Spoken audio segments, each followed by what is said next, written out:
Trading বার্তায় আপনাদের সকলকে স্বাগত জানাচ্ছি। আর আজকের ভিডিও হচ্ছে, প্রথমে আমরা নিফটি, ব্যাংক নিফটি এবং মিড ক্যাপ নিয়ে একটু অ্যানালিসিস করব। তারপরে এই মুহূর্তে সুইং ট্রেডিং করা কি ঠিক হবে বা আমি কি করছি সেটা নিয়ে ডিটেলসে আলোচনা করব। চলুন তাহলে শুরু করি। এখন নিফটির চার্ট দেখছেন 5 মিনিট টাইম ফ্রেমে। তো কালকে যেটা প্ল্যান করা যেতে পারে, যেহেতু এই লেভেলটা একটা রেজিস্ট্যান্সের মতো কাজ করে যাচ্ছে, তো এর উপরে যদি মিনিমাম 5 মিনিট ক্যান্ডেল সাস্টেন করে বা এই 23,000-এর উপরে যদি 5 মিনিটের ক্যান্ডেল সাস্টেন করে, তাহলে 23,100 পর্যন্ত আমরা টার্গেট রাখতে পারি। কারণ এই যে রেঞ্জটা, এটা কিন্তু একটা কনসলিডেশনের রেঞ্জ। তো এখানে আবার কনসলিডেশন করার একটা হাই চান্স থাকতে পারে, তো সেটাকে মাথায় রাখবো আমরা। আর নিচে আসলে এখান থেকে, যেখান থেকে রিট্রেসমেন্ট শুরু হবে সেখান পর্যন্ত আমরা ফিব রিট্রেসমেন্ট টুল দিয়ে মার্ক করব। তার গোল্ডেন রেশিও পর্যন্ত আমরা নিচের সাইডে টার্গেট রাখবো। আর যদি গোল্ডেন জোনের নিচে ট্রেড করতে শুরু করে কিছুক্ষণ সাস্টেন করার পরে, তাহলে আমরা সেল সাইডে রিএন্ট্রি করতে পারি এই 22,800 পর্যন্ত। এই 750 থেকে 800 পর্যন্ত এই যে রেঞ্জটা, এটাও কিন্তু একটা কনসলিডেশনের জোন। তো এটাকেও আমরা মাথায় রাখবো। এখানে কিন্তু আসলে আবার কনসলিডেশন করতে পারি। এই হচ্ছে নিফটির অ্যানালিসিস। এবার দেখে নেবো ব্যাংক নিফটির কি পরিস্থিতি। ব্যাংক নিফটিও মোটামুটি সেম, তবে নিফটির থেকে ব্যাংক নিফটি একটু বেশি বুলিশ মনে হচ্ছে, কারণ এর রেসিস্টেন্সের উপরে অলরেডি ক্লোজ করে দিয়েছে। তো আমাদের এখানেও টার্গেট থাকবে এই 49,500 পর্যন্ত, এবং তার উপরে যদি সাস্টেন করে তাহলে তো অবশ্যই আমাদের এই 49,800 টার্গেট থাকবে।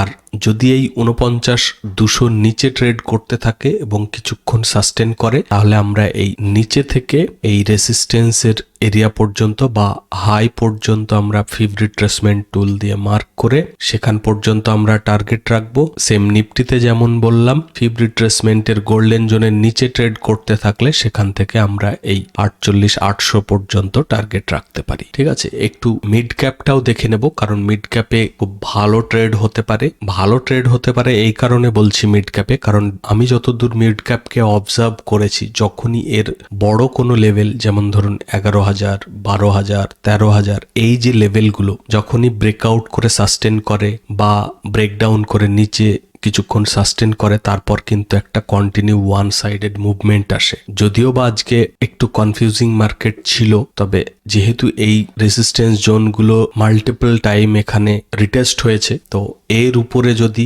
11,200-র উপরে যদি মার্কেট সাস্টেন করে, তাহলে মিড ক্যাপে কিন্তু ভালো একটা ওয়ান সাইডেড ট্রেন্ড আসতে পারে এই 11,400 পর্যন্ত। কারণ এখানে একটা 11,400-তে কনসলিডেশন জোন আছে। তো সেখানে কিছু টাইম স্পেন্ড করে আবার যদি উপরে যেতে থাকে, তাহলে নিউ এন্ট্রি করে এই 11,550 পর্যন্ত টার্গেট রাখা যেতে পারে। আর সেল সাইডে গেলে আমরা অ্যাভয়েড করব।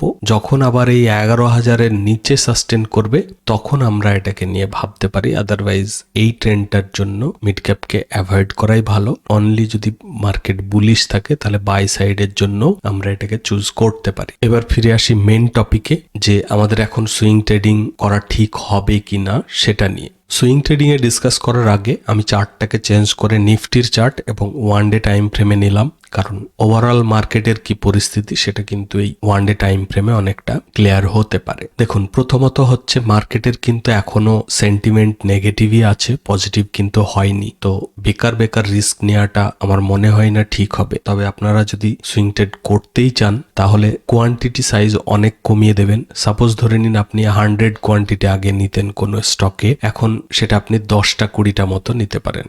ঠিক আছে, বা ম্যাক্সিমাম 50% অ্যাটলিস্ট কমাতেই হবে কোয়ান্টিটি সাইজ। কারণ হচ্ছে মার্কেটের কিন্তু কোনো সিওরিটি নেই। কোনো স্টকে ধরুন রেজাল্ট ভালো করেছে, নিউজ পজিটিভ, ব্রেকআউটও করেছে, সমস্ত কিছু পজিটিভ থাকার সত্ত্বেও সেই স্টক কিন্তু কন্টিনিউ আবার ফল করতে শুরু করছে। তো টেকনিক্যাল অ্যানালিসিস বলতে পারা যায় কাজ সেরকম ভাবে করছে না, কারণ এফআইআই কন্টিনিউ সেল করে যাচ্ছে।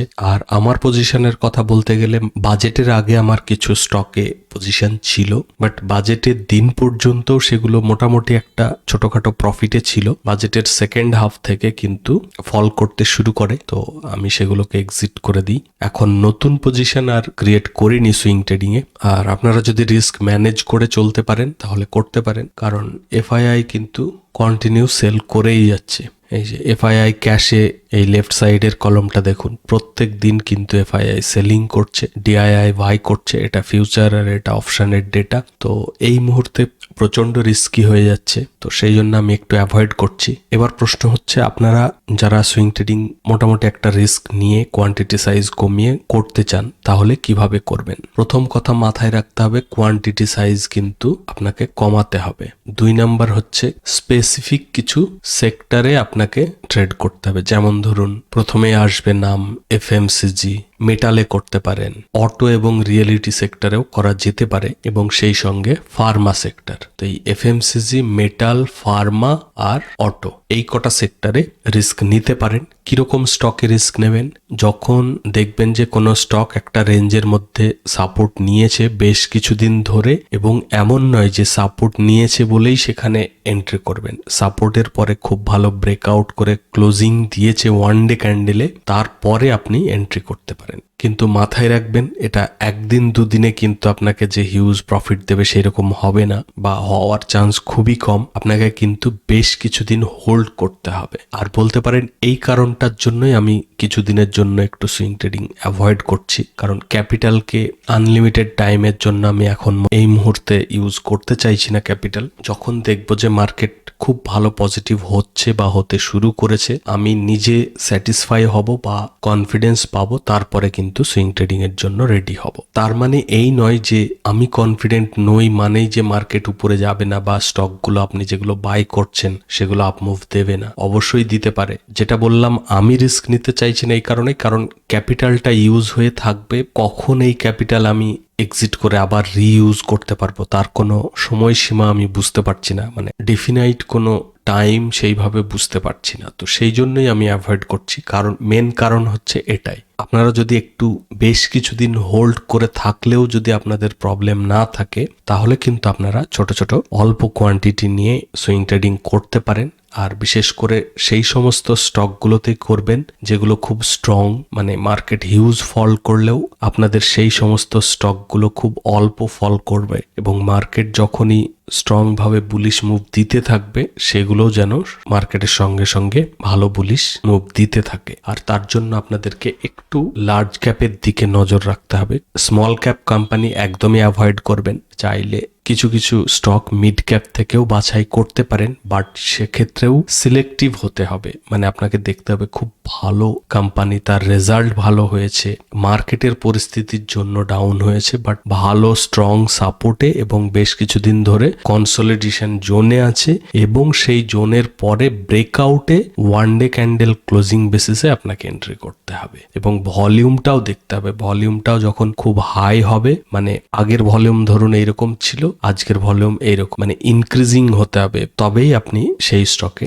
এন্ট্রি করতে পারেন। তো একটু বলবো রিস্কি মার্কেট, যারা রিস্ক নিতে পারবেন বা বেশি দিন হোল্ড করলে অসুবিধা হবে না, তো তারাই সুইং ট্রেডিং এর জন্য এখন এন্ট্রি করতে পারেন। ঠিক আছে?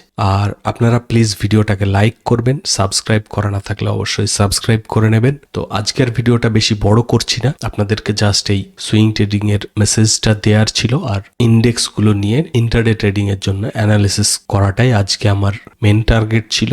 আশা করছি আপনাদের ভালো লেগেছে। তো আপনারা সকলে ভালো থাকবেন। Thank you, bye by.